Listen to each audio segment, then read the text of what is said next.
नागपुर शहर के अशोक चौक में एक घर के ऊपर से ब्रिज के गुजरने का मामला इन दिनों सुर्खियों में है।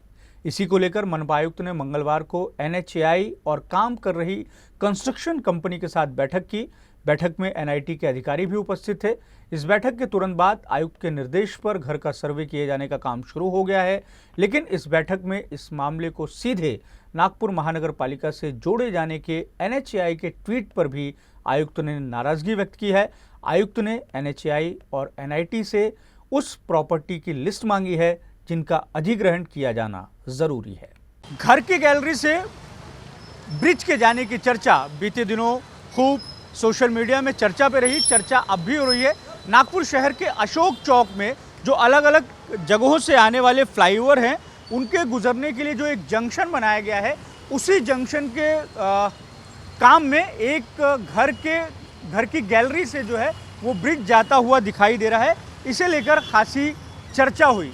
ये जो काम हो रहा है वो एनएचएआई के माध्यम से हो रहा है। मंगलवार को मनपा आयुक्त ने इसी विषय को लेकर एनएचएआई के अधिकारियों के साथ में एक बैठक की और इस बैठक में एनएचएआई ने जो ये काम किया है या एनएचएआई के माध्यम से जो कंस्ट्रक्शन करने वाली कंपनी है उसने जो काम किया है उसे लेकर खासी नाराजगी जताई है। मनपा आयुक्त ने साफ तौर पर कहा है कि ये जो घटना हुई है इसको लेकर बहुत चर्चा हो रही है और उसका निराकरण एनएचएआई के माध्यम से किया जाना चाहिए। इस बैठक के बाद में हम ये देख सकते हैं कि किस तरीके से जो नागपुर महानगर पालिका के अधिकारी और कर्मचारी काम पे लग गए हैं और सर्वे किए जाने का काम जो है वो यहाँ पर शुरू हो गया है।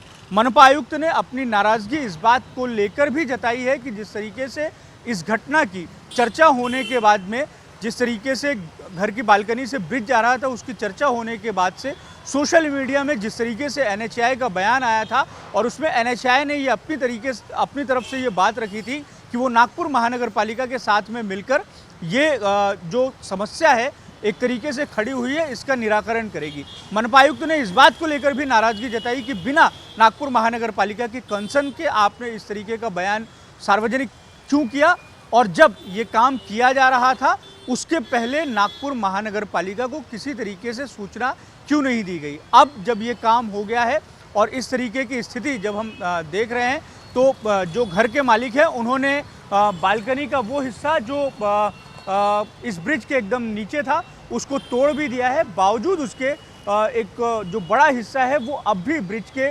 नीचे हमें दिखाई दे रहा है। तो मनपा आयुक्त ने इस बैठक में कड़ी आपत्ति जताई है, कड़ी नाराज़गी जताई है और एनएचएआई को जल्द से जल्द इस समस्या का निराकरण करने की एक तरीके से ताकीद भी दी है।